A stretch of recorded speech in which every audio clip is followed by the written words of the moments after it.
Hello दोस्तों, स्वागत है आप सभी का आज की इस वीडियो में। तो फाइनली आज मैं मैकेनिक्स ऑफ फ्लाइट पढ़ाऊंगा, बट उससे पहले हम डिस्कस करेंगे जो हमारा प्रीवियस वीडियो में रह गया था टॉपिक, जैसे primary flight control surface, secondary flight control surface. तो सबसे पहले इन टॉपिकों को हम डिस्कस करते हैं, देन उसके बाद हम स्विच करेंगे मैकेनिक्स ऑफ फ्लाइट पे। तो बिना किसी देरी के करते हैं वीडियो को स्टार्ट। मेरा नाम है चंद्रगुप्त और आप देख रहे हैं एयरबस बॉयज़।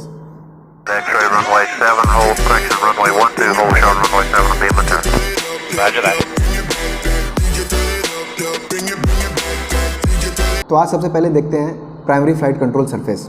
तो फ्लाइट कंट्रोल सरफेस एक डिवाइस होता है जो पायलट को अलाउ करता है एडजस्ट करने के लिए, कंट्रोल करने के लिए एयरक्राफ्ट का एटीट्यूड। तो तीन तरह के प्राइमरी फ्लाइट कंट्रोल सरफेस होते हैं। नंबर 1 आपका होता है एलिरॉन, नंबर 2 होता है आपका एलिवेटर एंड नंबर 3 आपका होता है रडर। तो इन तीनों का जो है हम सबसे पहले डिस्कस करते हैं लोकेशन एंड इनका फंक्शन क्या होता है। ऑपरेशन हम इन तीनों का एक साथ देखेंगे। तो 1 बाय 1 सबसे पहले स्टार्ट करते हैं एलिरॉन से। तो आइए सबसे पहले देखते हैं एलिरॉन का लोकेशन एंड इसका फंक्शन क्या होता है। तो अगर बात किया जाए एलिरॉन का, तो ये नंबर ऑफ क्वांटिटी में होते हैं 2 और इनका जो लोकेशन होता है वो विंग टिप के पास होता है, यानी कि विंग के आउटबोर्ड साइड में। तो ये हो गया हमारा एयरक्राफ्ट और ये इसका विंग हो गया। तो मैंने बोला कि विंग टिप के पास, तो ये एरिया जो आप देख रहे हो ये विंग टिप हो गया, यानी कि आउटबोर्ड साइड में। तो ये जो आप स्ट्रक्चर देख रहे हो यही है हमारा, ये जो आप स्ट्रक्चर देख रहे हो यही हमारा एलिरॉन है। नंबर ऑफ क्वांटिटी में ये 2 होते हैं, एक राइट साइड में होता है, एक लेफ्ट साइड में होता है, ठीक है। और इनका जो फंक्शन होता है एक दूसरे के अपोजिट होता है, मतलब कि अगर मूवमेंट की बात करें तो ये एक दूसरे के अपोजिट होता है। अगर एक अप जा रहा है तो दूसरा डाउन जाएगा, ठीक है। और ये कौन सा मूवमेंट प्रोवाइड करते हैं और इनका फंक्शन क्या होता है, तो ये एयरक्राफ्ट को रोलिंग मूवमेंट प्रोवाइड करते हैं, रोलिंग मूवमेंट, ठीक है। ये देखो ये रोलिंग मूवमेंट हो गया।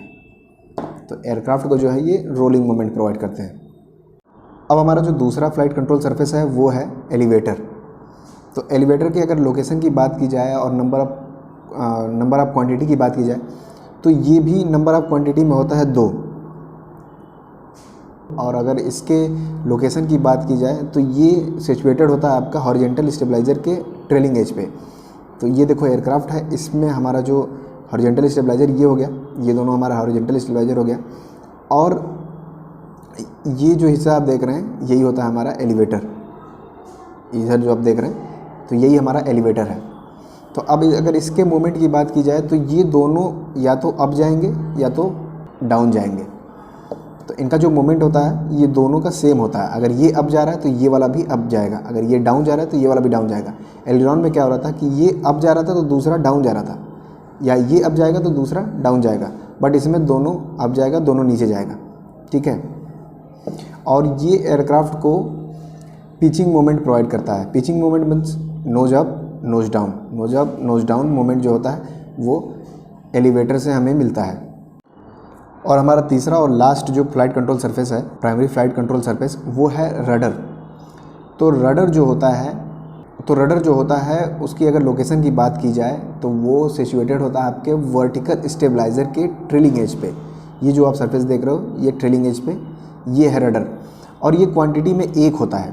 ये अभी आप 2 देख रहे थे, ये क्वांटिटी में 1 होता है, ठीक है। और ये क्या करता है, एयरक्राफ्ट को योइंग मोशन प्रोवाइड करता है, योइंग मोशन, ठीक है, लेफ़्ट या राइट। देखो योइंग और रोलिंग में अंतर है।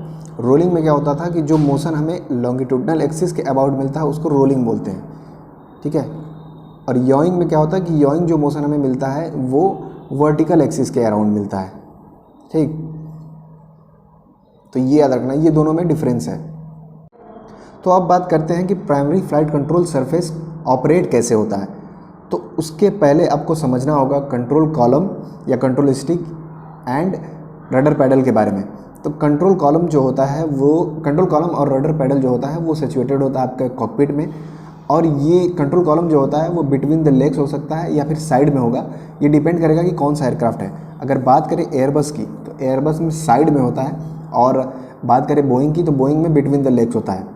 अब आप मुझे ये बताओ कि एयरबस के कौन से एयरक्राफ्ट में जो कंट्रोल कॉलम था वो बिटवीन द लेग्स था, तो आप इसके बारे में हमें बताओ। हम बढ़ते हैं आगे। तो जो हमारा रडर पैडल होता है वो ये होता है आपके पैर के पास, पायलट जो होता है उसके पैर के पास होता है, ठीक है। तो कंट्रोल स्टिक होता है उसके 4 मूवमेंट होते हैं, एक फॉरवर्ड, दूसरा बैकवर्ड, तीसरा आपका होता है लेफ़्ट, चौथा होता है राइट। तो इनके 4 मूवमेंट होते हैं और इनसे ऑपरेट होता है हमारा एलिवेटर एंड एलिरॉन। तो एलिवेटर और एलिरॉन कब ऑपरेट होगा? तो जब हम फॉरवर्ड या बैकवर्ड मूवमेंट करेंगे तो उस केस में हमारा एलिवेटर ऑपरेट होगा इससे, और जब हम लेफ़्ट या राइट करते हैं तो उस केस में हमारा एलिरॉन ऑपरेट होता है इससे। अब बात करें रडर पैडल की, तो रडर पैडल 2 होते हैं, जैसा कि आपने फिगर में ही देखा 2 होते हैं। तो जब रडर पैडल को एक साथ दबा जाए, अब देखो रडर पैडल से भी क्या होता है कि 2 सिस्टम ऑपरेट होते हैं। एक तो रडर हो गया, दूसरा आपका होता है एयरक्राफ्ट ब्रेक। एयरक्राफ्ट के जो ब्रेक होते हैं वो भी रडर पैडल से ही ऑपरेट होते हैं। तो कौन कब ऑपरेट होगा?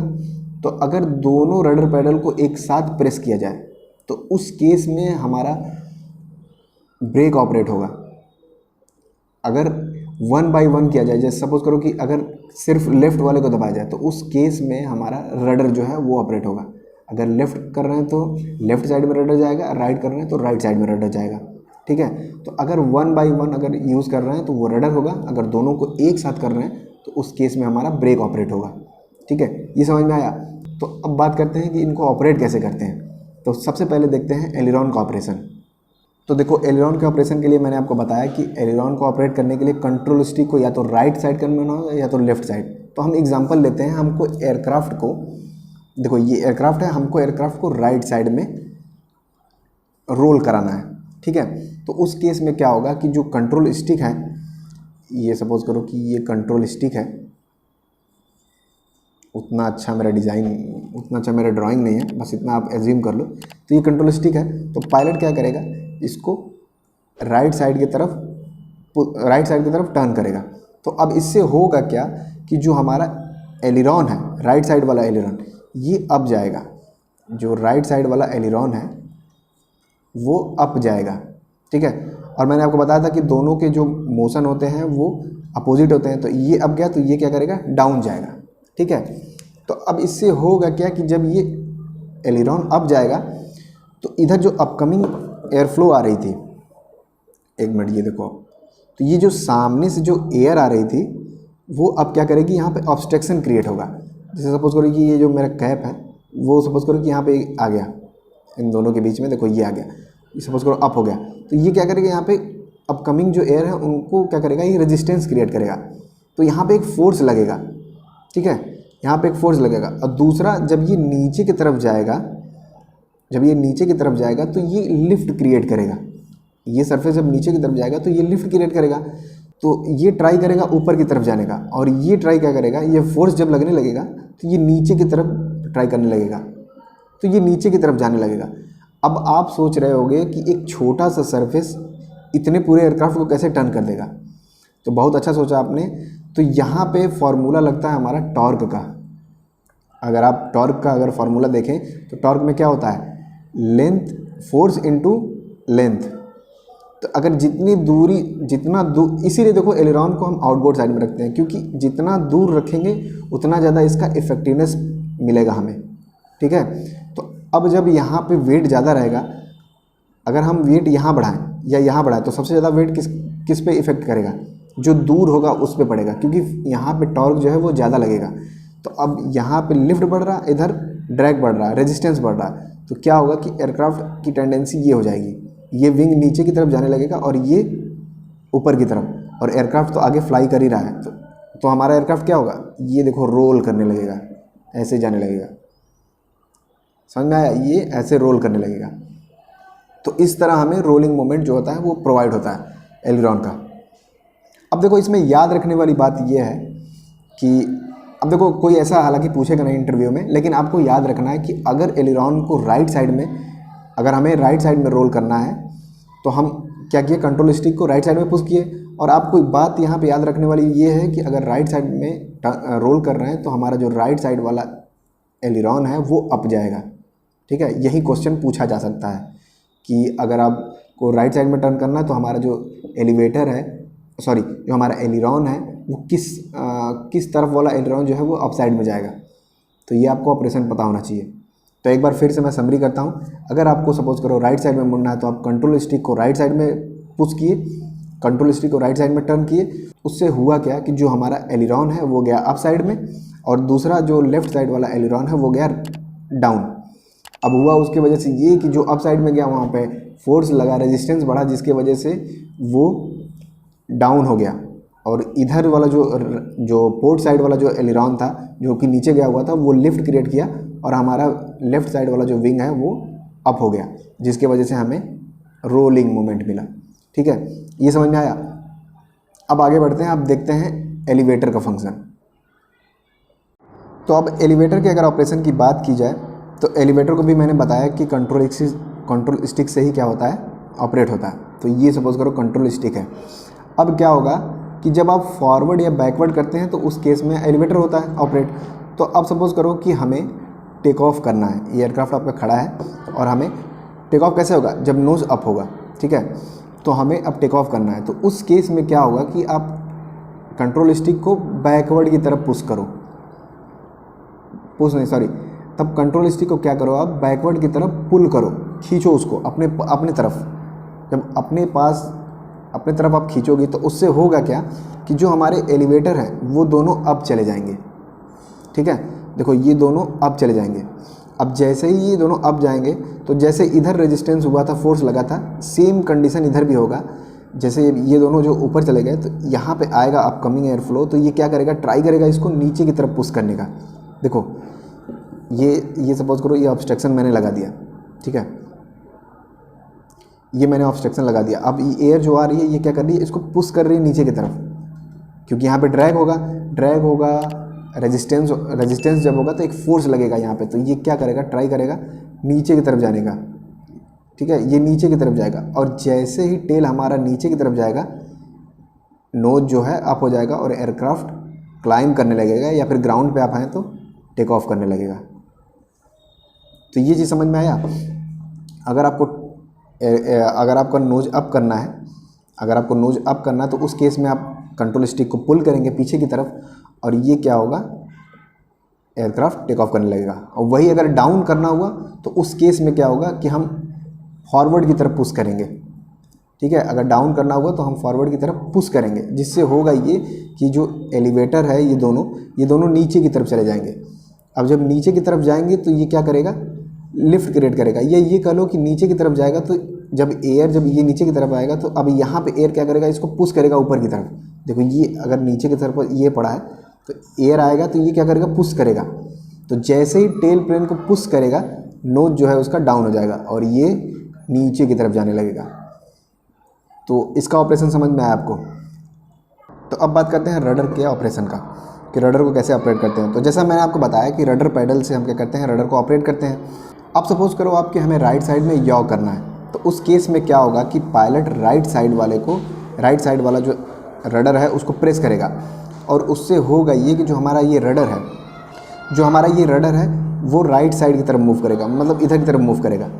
अब सेम वही चीज़ है, जब ये इधर की तरफ मूव करेगा तो ये सामने से जो एयर आ रही है, तो ये जो सामने से जो एयर आ रही है वो क्या करेगी, इसको पुश करने की कोशिश करेगी। जो हमारा ये सपोज करो रडर ऐसे बाहर निकल गया। ठीक है, अब ये जो हमारा सामने से एयर आ रही है वो यहाँ पे स्ट्राइक करेगी और इसको इधर की तरफ पुश करने की कोशिश करेगी। और जैसे ही ये पुश करेगी, हमारा जो नोज है वो राइट साइड की तरफ यॉ कर जाएगा। तो समझ में आया ये। तो अगर हमें राइट साइड में करना है तो हम राइट साइड वाले रडर पैडल को टर्न करें, राइट साइड वाले रडर पैडल को प्रेस करेंगे, जिससे होगा ये कि हमारा जो रडर है वो राइट साइड की तरफ जाएगा और हमारा एयरक्राफ्ट जो है वो राइट साइड की तरफ यॉ हो जाएगा। तो ये इसका ऑपरेशन है। तो अब बात करूँ अगर मैं सेकेंडरी फ्लाइट कंट्रोल सरफेस का, तो सेकेंडरी फ्लाइट कंट्रोल सरफेस वो स्ट्रक्चर या वो डिवाइस होते हैं जो प्राइमरी फ्लाइट कंट्रोल सरफेस को असिस्ट करते हैं।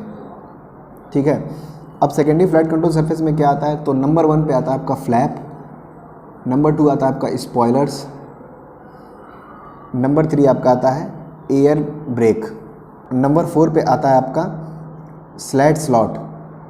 ठीक है, तो ये सारे जो होते हैं वो आते हैं आपके सेकेंडरी कंट्रोल सरफेस में। अब अगर इनके लोकेशन की बात की जाए तो जो फ्लैप होता है उसका लोकेशन मैं आपको दिखा देता हूँ। फ्लैप जो होता है वो विंग के ट्रेलिंग एज पे होता है। जो आप ये स्ट्रक्चर देख रहे हो, ये जो डिटेलिंग आप देख रहे हो, यही फ्लैप है। ठीक है, ये यहाँ तक पूरा फ्लैप है। और जब आप फ्लैप के थोड़ा सा आगे की तरफ जाओ तो ये जो आप पीस देख रहे हो कटा हुआ, जो ये डिटेलिंग जो कटी हुई है यहाँ पे, ये नंबर्स में, ये होता है आपका स्पॉयलर्स, ये दोनों साइड में होता है। देखो फ्लैप भी दोनों साइड में होता है, स्पॉयलर भी दोनों साइड में होता है, ठीक है। उसके बाद अगर स्लैट स्लॉट की बात करें तो ये जो आप लीडिंग एज पे देख रहे हो विंग के जो ये लीडिंग एज पे आप देख रहे हो, यही होता है आपका स्लैट, ये होता है आपका स्लैट। और जब ये आगे की तरफ मूव होगा तो इसके बीच में एक गैप बन जाता है जिसको बोलते हैं स्लॉट। तो ये सब जो चीज़ें हैं वो मैं आपको आगे पढ़ाऊँगा, ये थोड़ा सा वास्ट टॉपिक है तो इसको मैं आगे पढ़ाऊँगा। यहाँ पे बस आप इतना जान लो कि इनका लोकेशन क्या होता है और ये होते कहाँ पे हैं। तो यहाँ पे बस आप इतना जान लो कि इनका लोकेशन क्या होता है। तो आज के वीडियो में बस इतना ही रखते हैं, क्योंकि मेरे बैकग्राउंड में बहुत ज़्यादा नॉइज़ हो रहा है और ऑफ कोर्स दिवाली का टाइम है तो लड़के पटाखे भी जला रहे हैं। तो बस इसी कारण से आज बस इतने पे ही क्लोज़ करते हैं। आगे मैं दिवाली बाद वीडियो बनाऊँगा, तो दिवाली बाद से मैं डेफिनेटली मैकेनिक्स ऑफ फ्लाइट को टच कर दूँगा। मैं डेली बोलता हूँ कि मैकेनिक्स ऑफ फ्लाइट टच कर रहा हूँ, बट किन्हीं कारणों से नहीं हो पाता है वो। लेकिन दिवाली के बाद प्रॉमिस मैं क्लास ही स्टार्ट करूँगा बिल्कुल मैकेनिक्स ऑफ फ्लाइट से। तो आज के वीडियो में बस इतना ही। आई होप आपको वीडियो पसंद आया होगा। अगर पसंद आया तो प्लीज़ लाइक करिएगा, शेयर करिएगा अपने दोस्तों के साथ, और साथ ही साथ अगर चैनल पर नए हैं तो सब्सक्राइब करना। और मिलते हैं किसी नेक्स्ट वीडियो में किसी नेक्स्ट टॉपिक के साथ। तब तक खुद का ख्याल रखिए। जय हिंद।